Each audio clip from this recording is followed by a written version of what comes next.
नमस्कार मंडळी, मी संध्या सप्रे. यूट्यूबवरील अमृताचे डोही या माझ्या चॅनलमध्ये मी तुम्हा सगळ्यांचं मनापासून स्वागत करते. मागच्या एपिसोडमध्ये आपण गूढ तुरीय अवस्थेचे हा विषय घेतलेला आहे.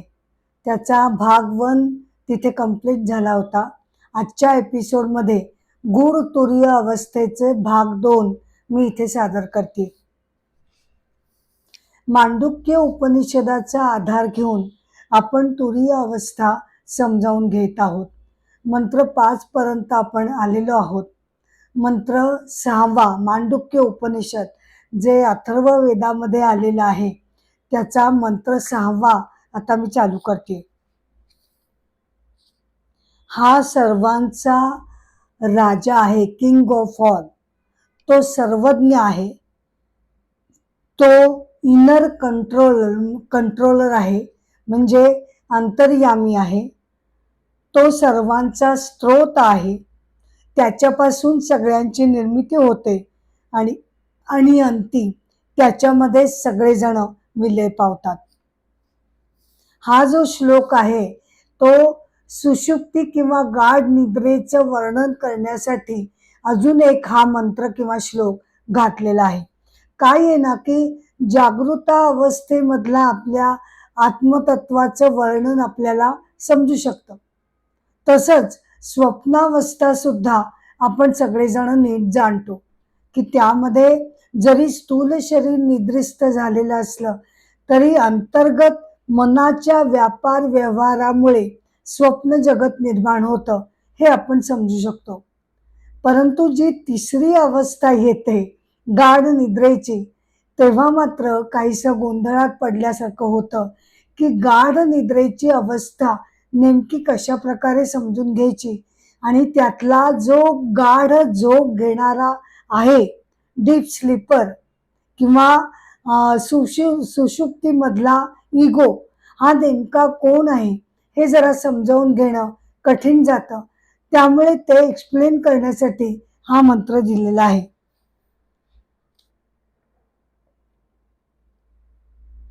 गाढ निद्रेमध्ये काय घडतं की स्थूल शरीरातला जो वेकर इगो आहे,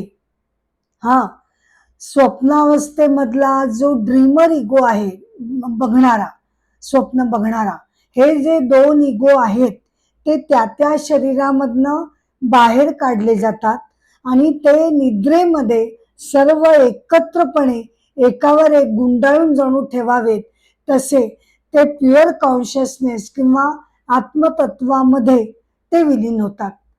कारण उघड आहे की तेव्हा गाढ निद्रेमध्ये ना मन जागृत असतं, ना बुद्धी, ना इंद्रिय, ना शरीर, की ज्याद्वारे आपल्याला जे ज्ञान होतं मनाद्वारे किंवा बुद्धीद्वारे किंवा इंद्रियांद्वारे, ते सगळेच्या सगळे फॅक्टर तेव्हा निद्रिस्त असल्यामुळे त्या प्रत्येक पूर्वीच्या स्थितीमधले इगो हे पूर्णपणे आत्मतत्वाशी मर्ज होऊन जातात. आणि ते जे मर्ज होतात तेव्हा काय घडलेलं असतं, तर तेव्हा आपल्याला कोणताही अनुभव येत नाही. त्या अनुभवाचं नावच मुळे कोणताही अनुभव न येणं हा अनुभव असतो. आणि याला म्हटलं जातं अविद्या, अज्ञान, अविद्या. म्हणजेच कारण शरीराबरोबर सुषुप्तीमध्ये आत्मतत्व संयोग पावलेलं असतं. 3 शरीरांनी आपण बनलेलो आहोत. स्थूल शरीर निद्रिस्त आहे, त्याच्या आतलं सूक्ष्म शरीर हे निद्रिस्त आहे. मग तिसरं जे कारण शरीर आहे, जे कशापासून बनलेलं आहे, तर प्रकृतीच्या सत्व, रजो आणि तमो या त्रिगुणांपासून संयोग पावलेलं हे अव्यक्त सूक्ष्म असं कारण शरीर आहे. थोडक्यात प्रत्येकाचा आपण जो स्वभाव म्हणतो की नाही, त्रिगुणांनी बनलेला बेसिक स्वभाव, ते त्रिगुणांनी बनलेलं संयोग पावलेलं कारण शरीर फक्त सुषुप्तीमध्ये शिल्लक असतं. त्यामुळे आत्मतत्व हे कारण शरीराशी आयडेंटिफाय झालेलं असतं आणि त्यातील इगोला प्राज्ञ इगो असं म्हटलं जातं. आता इथे आपण एक लक्षात घेऊया की मांडुक्यमध्ये प्राज्ञ इगो असं म्हटलं गेलेलं आहे. परंतु जर आपण छांदोग्य उपनिषदाची तुलना केली तर छांदोग्य उपनिषदामध्ये असं स्पष्टपणे म्हटलेलं आहे की सुषुप्तीमध्ये कोणताही इगो शिल्लक राहत नाही. कारण शरीर जे सुषुप्तीमध्ये शिल्लक आहे त्याच्यामध्ये इगो तत्वतः नाहीच आहे. टेक्निकली त्याच्यामध्ये कुठचाही मन बुद्धिरूपी आरसा नाही, त्यामुळे अहंकार नाही, चिदाभास नाही. त्यामुळे इगो तिथे असत नाही टेक्निकली. परंतु छांदोग्य उपनिषदांनी त्यामुळे असं म्हटलंय की सर्वत्र सगळेच्या सगळा कॉन्शियसनेस हा प्युअर कॉन्शियसनेस मध्ये मर्ज होतो आणि सुषुप्तीमध्ये केवळ आणि केवळ आत्मतत्व केवळ शिल्लक असतं. फक्त घडतं काय की सुषुप्तीमध्ये जरी आत्मतत्व असलं ते आहेच, होतच राहील, पण त्याच्या समोर त्याला बघण्यासाठी, ऑब्झर्व करण्यासाठी कुठची घटना किंवा प्रसंग सुषुप्तीमध्ये घडले जात नाही. त्यामुळे जो ॲब्सेन्स ऑफ एक्सपिरियन्स आहे तो फक्त आत्मतत्व इल्युमिन करत असतो. जरा वेगळ्या प्रकारची मांडणी आपल्याला मांडुक्य उपनिषदामध्ये बघायला मिळते. तिथे असं म्हटलं जातं की सुषुप्तीमध्ये जो इगो आहे त्याला प्राज्ञ इगो असं त्यांनी म्हटलेलं आहे.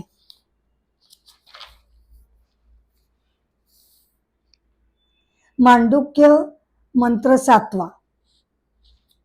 हे आत्मतत्व किंवा तुरीय म्हणजे असे नाही की जे स्वप्नावस्थेला किंवा अंतर्जगताला जाणतं.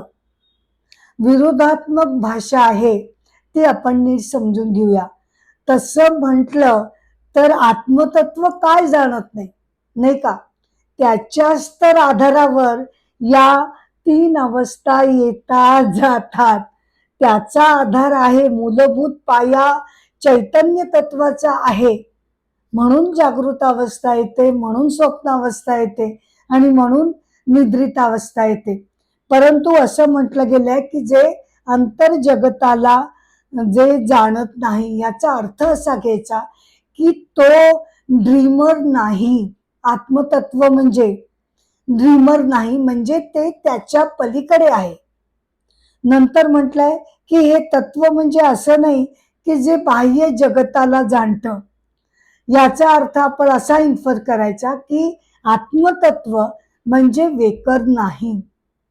जसं आपण सोन्याचं उदाहरण घेतलं की सोन्यापासूनच अंगठी तयार होते, हार तयार होतो. पण असं जरी असलं तरी अंगठी म्हणजे सोनं नाही किंवा गळ्यातला हार म्हणजे सोनं नाही, ते त्याच्या पलीकडे आहे. त्या दोघांमध्ये ते अंतर्भूत आहे आणि त्याच वेळेला त्याची कक्षा किंवा त्याची निमित्त फक्त अंगठी आणि हारापुरतीच मर्यादित नाही, ते त्याच्या पलीकडे पण आहे. या स्थितीला काय म्हटलं जातं? It is transcendent but immanent. At the same time it is immanent and transcendent. म्हणजे काय? ट्रान्सेंडंट म्हणजे त्याच्यापेक्षा ते अजून वेगळं आहे, त्याच्या अतीत जाणार आहे, त्याच्याहून ते अतीत जाणार आहे आणि त्याच वेळेला ते इमॅनंट सुद्धा आहे, म्हणजे ते अंतर्भूत सुद्धा आहे. सोन्याच्या दागिन्यांमध्ये सोनं अंतर्भूत आहे म्हणजे ते इमॅनंट आहे, पण त्याच वेळेला ते त्याच्या पलीकडे सुद्धा आहे म्हणजे ते ट्रान्सेंडंट सुद्धा आहे. हे तत्व म्हणजे असं नाही की जे दोन्ही मधल्या काही स्थितीला जाणतं. म्हणजे एखादा विचारेल, बर बाबा वेकर नाही, ड्रीमर नाही, मग मधली जी स्थिती असते स्वप्न यायच्या आधीची आणि पूर्णपणे जागृत पण नाही, अशा मधल्या स्थितीत मग ते आहे का? तर ते तसंही नाही. हे तत्व म्हणजे असं नाही की जे मास ऑफ कॉन्शियसनेस आहे किंवा सिंपल कॉन्शियसनेस आहे. म्हणजे कॉन्शियसनेसचा आपण जो एक जनरल अर्थ धरतो की नाही, की बाबा जाणीव असणं, अवेअर असणं, तशा एवढ्या अगदी मर्यादित संकुचित अर्थानं सुद्धा ते तत्व नाही. ते अनकॉन्शियस सुद्धा नाही, म्हणजेच ते जड किंवा निर्जीव पण नाही. ते इंद्रियांनी जाणता येत नाही. इंद्रियांच्या ते अतीत आहे. का? कारण त्याच्यामुळे इंद्रियांना ज्ञान घेण्याची शक्ती मिळते. म्हणूनच केनोपनिषद मध्ये काय म्हटलंय, की ते तत्व म्हणजे डोळ्यांचा डोळा आहे. डोळे जे आपले सर्वसामान्यपणे जे बघू शकतात, बघण्याची जी शक्ती आहे, त्याचा डोळा म्हणजे ते आत्मतत्व आहे. म्हणजेच त्याचा अर्थ असा की तो सगळ्या इंद्रियांना शक्ती प्रदान करतो, ते ऊर्जा तत्व. म्हणून आपलं शरीर, मन, बुद्धी, इंद्रिय कार्यक्षम होतात. त्यामुळे इंद्रियांनी ते जाणता येत नाही. मनाच्या ते कक्षेच्या पलीकडे आहे.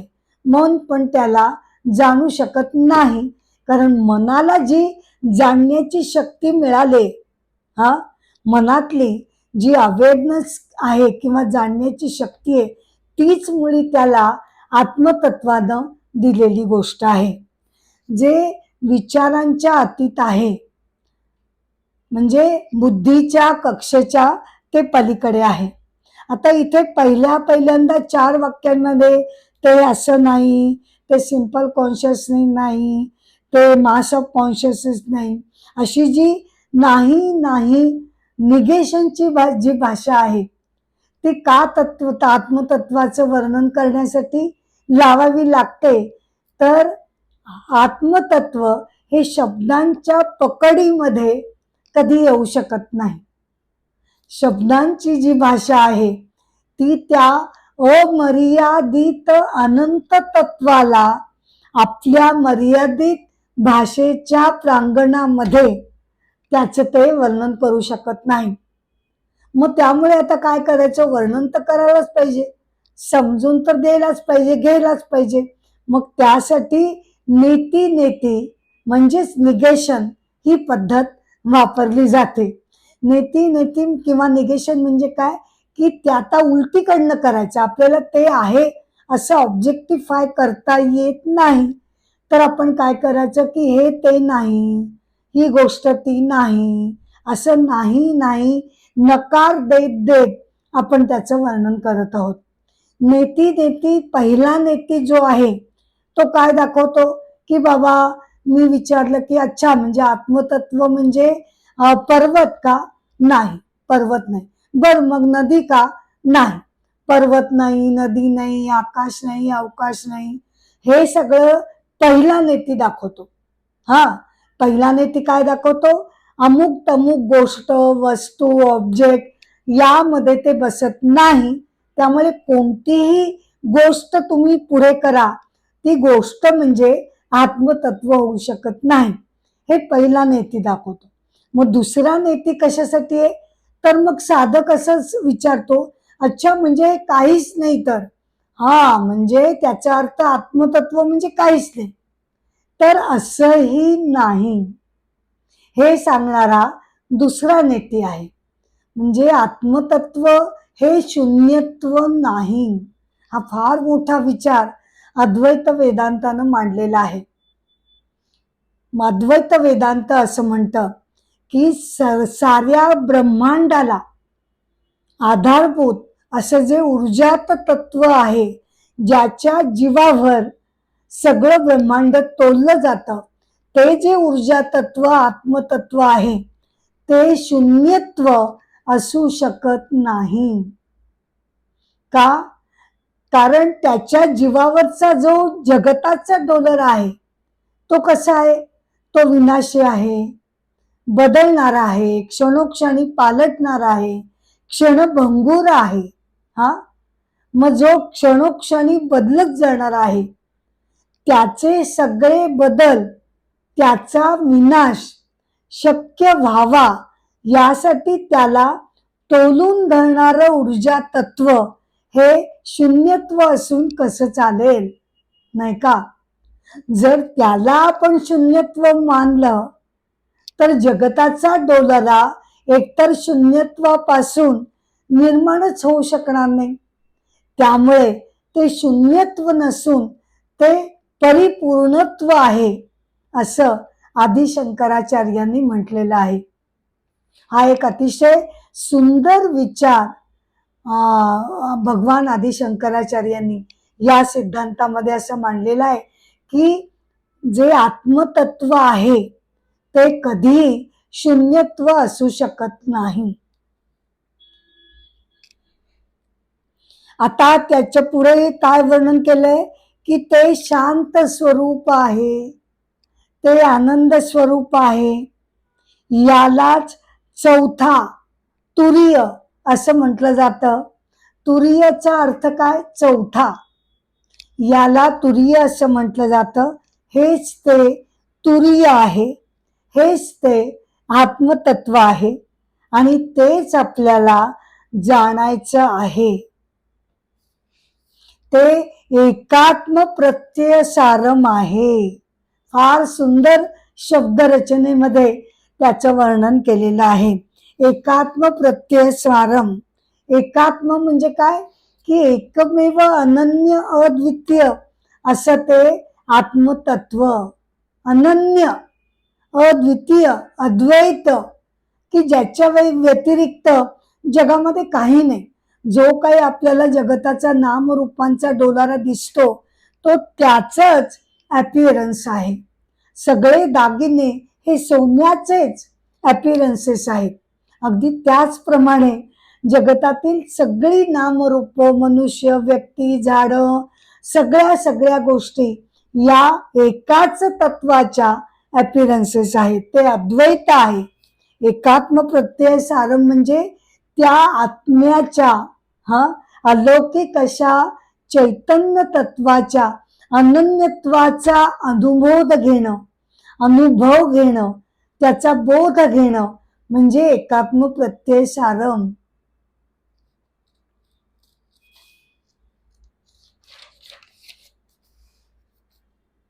आपल्याला ह्या आत्मतत्वाचं वर्णन शब्दामध्ये मांडण्याचा आपण जरी प्रयत्न करत असलो तरी शब्द त्याला अपुरे ठरतात. कारण तुरीयला रंग, रूप, आकार, गुण नाहीत.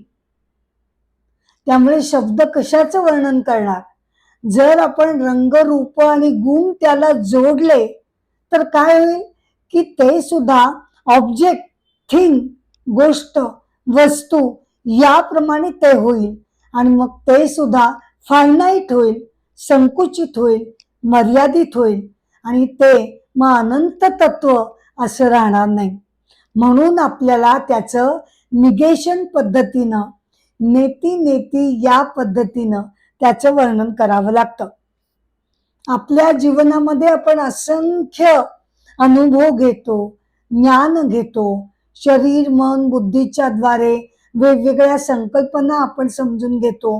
विचार, भावना, संकल्पना किंवा प्रत्यक्ष वस्तू या सगळ्यांचं ज्ञान होतं.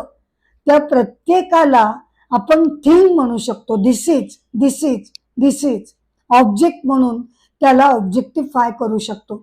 परंतु आत्मतत्व हे कसं आहे तर ते या सगळ्या थिंगना, गोष्टींना पाहणारं तत्व आहे.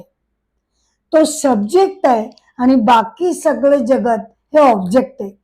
त्यामुळे सब्जेक्टला आपण शब्दामध्ये मांडू शकत नाही. त्यामुळे ते नाही अशा उलट्या पद्धतीनं आपण त्याचं वर्णन करतो.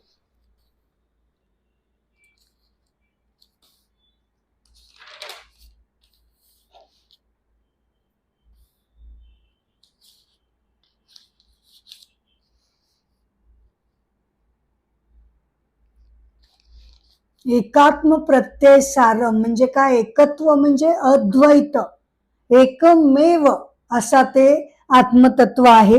प्रत्यय येणं म्हणजे काय? त्याची प्रत्यक्ष अनुभूती आपण घ्यायची गरज आहे. आपण शब्दांनी ते जाणलं, मनाने त्याचं आकलन करण्याचा प्रयत्न केला, बुद्धीला आता चिंतनाने सतत विचार करून ते नेमकं काय तत्व आहे हे समजलं, पण तेवढ्यापुरतं हा प्रवास थांबत नाही. तर ज्यानं त्यानं प्रत्यक्ष त्याची अनुभूती घेणं हे अध्यात्मामध्ये महत्वाचं ठरतं. पण आपण एकीकडे असं म्हणतो की ते मनाच्या पलीकडे आहे, बुद्धीच्या पलीकडे आहे.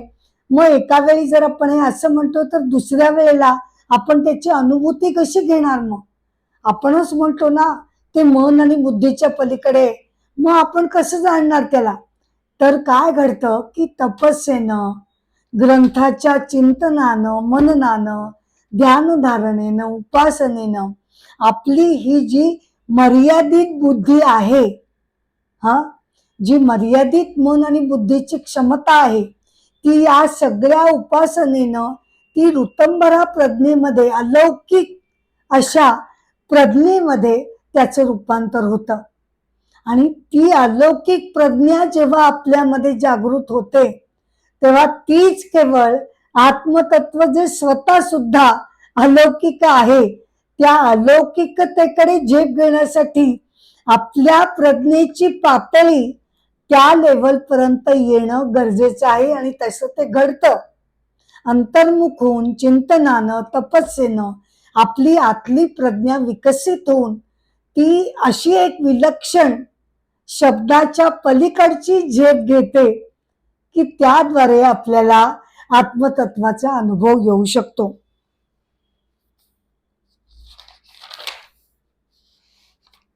आता या तुर्य किंवा आत्मतत्वाला सच्चितानंद असं सुद्धा म्हटलं जातं. म्हणजे काय सच्चितानंद? किंवा तैत्तरीय उपनिषदामध्ये त्याला सत्यम ज्ञानम अनंतम ब्रह्म असं सुद्धा त्याचं वर्णन केलं जातं. ते आपण थोडक्यात बघूया. तर तैत्तरीय उपनिषदामध्ये सत्यम ज्ञानम अनंतम ब्रह्म हे जे म्हटलंय त्याच्याप्रमाणे डेफिनेशन काय होते ते बघूया. म्हणजे ब्रह्मन हे अनंतम आहे. हा, अनंत म्हणजे काय की ज्याला आता कोणत्याही लिमिट्स नाही, मर्यादा नाही. आपल्याकडे जर आपण बघितलं, जगताकडे बघितलं, प्रत्येक गोष्टीकडे बघितलं तर सगळ्याला लिमिट्स आहेत. कोणत्या? देश, काल, वस्तू, मर्यादा. काल मर्यादा म्हणजे काय की मी माझ्या जन्मानंतरच माझं अस्तित्व सुरू झालं आणि माझा मृत्यू येईपर्यंत ठराविक काळ माझं त्या काळापुरतं माझं अस्तित्व राहणार आहे. जन्माच्या आधी मी नव्हते, नंतरही मी नसेल. म्हणजे या शरीराद्वारे ही लिमिटेशन मला आहे, प्रत्येकाला आहे. परंतु परब्रह्म तत्व कसं आहे? ते कालातीत आहे. त्याला जन्मच नाही, त्यामुळे त्याला मृत्यूही नाही.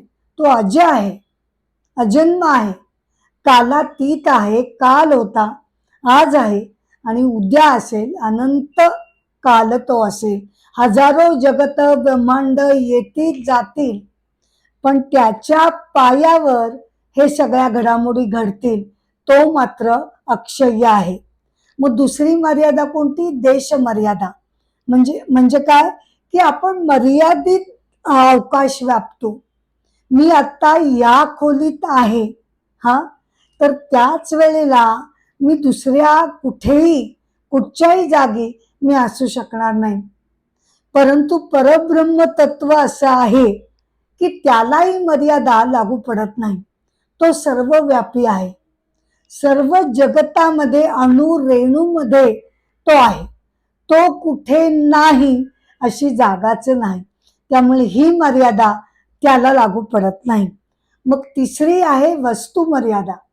म्हणजे टेबल हे त्याच वेळेला पुस्तक बनू शकत नाही. व्यक्ती ए ही त्याच वेळेला व्यक्ती बी बनू शकत नाही. या मर्यादा आपल्याला आहेत. परंतु परब्रह्म तत्वाचं तसं घडत नाही. तो त्याच्यापासून वेगळी अशी कोणती गोष्टच नाहीये. There is no second thing apart from Parabrahma. त्या दृष्टीनं तो अद्वैत आहे, सर्वव्यापी आहे आणि इटर्नल आहे, कालातीत आहे, या दृष्टीने तो अनंत आहे. मग आता सत्यम हे जे तत्व आहे, सच्चित आनंदामधलं सत, सत म्हणजे काय? अस्तित्व, एक्झिस्टन्स. तर या बाबतीत आपल्याला काय सांगता येईल की परब्रह्माचं जे सत्यत्व आहे ते त्याचं स्वतःच आहे, स्वयंभू आहे. तो त्याच्या एक्झिस्टन्ससाठी कुणावरही अवलंबून नाही. पण माझं कसं आहे, माझा आत्ता मी आहे का? हो आहे. माझं सत्यत्व, माझं अस्तित्व आत्ताच आहे, नो डाऊट. पण ते माझं स्वतःच मी आणलेलं आहे का? नाही. ते बॉरोड एक्झिस्टन्स आहे. कधी ना कधीतरी माझं अस्तित्व नष्ट होणार आहे. का? कारण ते माझं स्वतःच नसल्यामुळे, ते बॉरोड असल्यामुळे मला ते परत करावं लागणार आहे.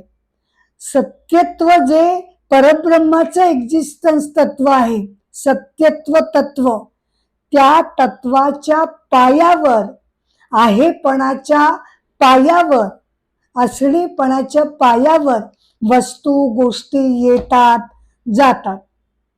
पण तो आहेपणाचा, सत्यत्वाचा जो मूळ पाया आहे तो मात्र अभंग आहे. जग, व्यक्ती, मनुष्य, जगतातील हजारो गोष्टी त्याच्यावर अस्तित्वाला येतात. त्यांना तात्पुरतं एक्झिस्टन्स मिळतं, काही काळापुरतं मिळतं, तोपर्यंत त्या असतात, नंतर त्या विनाश पावतात. पण प्रत्येक वस्तूबरोबर त्याच्या मूलभूत पायाभूत असलेलं एक्झिस्टन्स, सत्यत्वाचं जो मूळ पाया आहे तो काही प्रत्येक वेळेला नष्ट होत नाही. तो अभंगपणे, अचलपणे, अविकारीपणे तो पाया मात्र उभा आहे. चित, सत झालं म्हणजे एक्झिस्टन्स, अस्तित्व. आता चित, चित म्हणजे काय? Consciousness, awareness. आपला हा जो कॉन्शियसनेस आहे तो आपल्याला अनेक गोष्टींचं त्यामुळे ज्ञान होतं, कल्पना कळतात, बौद्धिक गोष्टी आपल्याला कळतात. तर त्या ज्या कळतात त्याचाही बेसिक पाया हा कॉन्शियसनेस तत्व आहे. ते आपल्या प्रत्येकामध्ये आहे, म्हणून आपल्याला मनाला आणि बुद्धीला ज्ञान करून घेण्याची शक्ती त्यामुळे प्राप्त होते. त्यामुळे सत, चित या बेसिक ज्या गोष्टी आहेत तो आपल्याला म्हणजे तो आपल्याला देत असतो. त्यानंतर येतं आनंद. आता सत आणि चित इथपर्यंत आपल्याला पटू शकतं की हो बाबा, मूळचा अस्तित्वाचा पाया तो आहे, मूळचा जाणीवेचा पाया तो आहे, म्हणून आपल्याला प्रत्येक गोष्टीची जाणीव होते. पण आनंद, मग मात्र असं वाटतं आम्ही कुठे आनंदी असतो? मग आम्ही एवढे दुःखी का? तुम्ही जर म्हणताय ते तत्व सतनी भरलेलं आहे, चितनी भरलेलं आहे आणि आनंद आहे, तर मग मला तो आनंद का जाणवत नाही?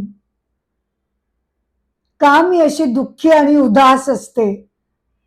तर त्याचं कारण असं सांगितलं जातं की सत, चित, आनंद हे त्या परब्रह्माचे गुण नाहीत, हे लक्षात घ्या. नाहीतर एखादा म्हणेल एकीकडे तुम्ही म्हणता ते परब्रह्म निर्गुण आहे, मग हे सच्चित आनंद काय आहे? तुम्ही त्याला गुण लावलेत, तर ते त्याचे गुण नाहीये. तर ते काय नाही यावरनं ते इन्फर केलेले निष्कर्ष आहेत. म्हणजे परब्रह्म हे नॉन एक्झिस्टन्स नाही, म्हणून ते सत आहे. परब्रह्म याला जाणीव तत्व रहित आहे असं होत नाही, म्हणून ते कॉन्शियसनेस आहे. आणि ते परब्रह्म ते ज्याच्यामध्ये दुःख नाही, म्हणून ते आनंद आहे. थोडक्यात सच्चित आनंद म्हणजे काय? तर परब्रह्म म्हणजे केवळ सत्यता नाही, तर सत्यत्व म्हणजेच परब्रह्म आहे. परब्रह्म म्हणजे केवळ जाणीव नाही, तर ज्ञान म्हणजेच परब्रह्म आहे. सत्य परब्रह्म म्हणजे हॅपीनेस नाही, तर प्रत्यक्ष आनंद म्हणजेच परब्रह्म आहे. आपण जन्माला येताना सत्यत्व तर घेऊन आलोच, एक्झिस्टन्स मध्ये आलो, आपल्याला कॉन्शियसनेस सुद्धा त्यानं बहाल केलेला आहे आणि आनंदाचा कलश सुद्धा प्रत्येक व्यक्तीला त्यानं आनंदाचा कलश हा इनहेरिटंट उपजतच दिलेला आहे. असं असून सुद्धा मला तो जाणवत नाही, कारण त्या आनंदाच्या कलशावर माझ्या दुःखी मनाचं मी घट्ट झाकण त्याला लावून ठेवते. त्याला आता परब्रह्म काय करू शकणार? आनंद उपजतच दिलेला आहे, पण माझं मन विकारी आहे. मला सतत काही ना काही राग येत असतो, क्रोध येत असतं, दुःख होत असतं, माझी चिडचिड होत असते, माझा क्रोध येत असतो. या सगळ्या विकारांमुळे काय घडतं, मनाचं ते दूषित झाकण या कलशावर घट्ट झाकलेलं असल्यामुळे ते विकारी मन, दुःखी मन, दूषित मन आतल्या कलशातील आनंद मुळी बाहेरच पडू देत नाही. आपल्याला काय समजे की एखादी गोष्ट मला मिळाली की मला आनंद होतो, तर खरं तसं नसून गोष्ट मिळाली की माझं मन कसं होतं, शांत होतं. सगळी तगमग, चिडचिड, सगळा मनस्ताप संपतो आणि ती वस्तू मिळाल्याने मन शांत होतं आणि मनातले विकार नष्ट होतात. आणि असं शांत मन झालं की ते झाकण आपोआप आतलं बाहेरचं उघडलं जातं आणि कलशावरील झाकण उघडल्याने आतमधला आनंद जो होताच सदैव आहे, तो बाहेर त्या निमित्ताने पडतो. म्हणजे वस्तूंनी मला आनंद मिळत नाही, तर माझं मन शांत असेल तर मला ते झाकण उघडलं जाऊन आनंद मिळू शकतो. म्हणजेच त्याचा अर्थ काय होतो की आपल्याला जगतामध्ये गोष्टी मिळो न मिळो, माझं जर मन शांत असेल, मन उद्विग्न होत नसेल, मन हे स्वतःच अंतर्तृप्त होत असेल, तर त्या अशा मनाच्या साहाय्यानं आतल्या आनंदाच्या कलशाचा धबधबा सतत आणि सदैव हा बाहेर पडत राहणार. म्हणून आनंदाचा कलश हा प्रत्येकामध्ये देवानं भेट म्हणून आपल्याला दिलेला आहे. तो वाट बघतोय की त्याचा आपण मनसोक्त आनंद कधी घेतो. तर अशा प्रकारे ही जी तुरीय चौथा म्हणजेच तुरीय म्हणजेच आत्मतत्व, तो कसा आहे, एकात्म प्रत्यय सारम आहे, तो सच्चित आनंद आहे, तो अनंत आहे, सत्यम ज्ञानम आहे, असा तो परिपूर्ण आहे आणि त्याला आपल्याला जाणायचं आहे. सर्वप्रथम आपण हे पुस्तकांच्या माध्यमातून, ग्रंथांच्या माध्यमातून, श्रवण मनन चिंतनानं हे आपण पहिलं ग्रास्प करतो, समजून घेतो तत्व, आणि मग त्यानंतर अनुभूतीचा प्रवासाला सुरुवात होते. तर असं हे प्रत्येकानं आपल्यातील ईश्वरीय तत्व, ऊर्जा तत्व, तुरीय तत्व, आत्मतत्व हे आपण जाणून घ्यावं, असं उपनिषद आपल्याला कळवळून सांगत आहेत. तर अशी ही तुरीय अवस्था म्हणताना आपण म्हणतो तुरीय अवस्था, पण तुरीय हा चौथा नसून तो प्रत्यक्षात पहिला आहे. तो आहे म्हणून सगळं आहे. आणि दुसरं म्हणजे तुरीय ही अवस्था नाही. अवस्था म्हणजे येते जाते ती अवस्था, शरीर मनाच्या या बदलत्या अवस्था. तुरीय कुठे जात नाही, कुठे तो येत नाही, तो अभंगपणे उभाच्या उभा आहे, प्रकाशमान आहे, दैदिप्यमान आहे, आपल्याला एक्झिस्टन्स सत्यत्व देणारा आहे. थोड्या काळापुरतं का होईना अस्तित्व देणार आहे, आपल्याला कॉन्शियसनेस प्रदान करणार आहे. आणि सर्वात महत्वाचं म्हणजे ब्लिस सुद्धा, आनंद, परिपूर्ण आनंद त्यानं ऑलरेडी आपल्याला देऊन ठेवलेला आहे. तेव्हा एवढं सगळं देणाऱ्या त्या जगन्नियंत्याला, त्या परमेश्वराला माझे प्रणाम. आणि त्याला जाणण्याचा आपण सगळ्यांनी मनापासून प्रयत्न करावा, अशा मी आपल्या सगळ्यांना शुभेच्छा देते. हा एपिसोड गूढ तुरीय अवस्थेचे एपिसोड भाग 2 इथे मी संपवते खरी, पण अनेक विषय घेऊन मी तुमच्या भेटीला येतच राहणार आहे. एपिसोडची सांगता करण्यापूर्वी मी तुम्हाला सगळ्यांना नम्रपणे विनंती करते की कृपया अमृताचे डोही या माझ्या आध्यात्मिक चॅनलला तुम्ही शेअर करावं, लाईक करावं आणि सबस्क्राईब करावं, ही माझी नम्र विनंती आहे. नमस्कार.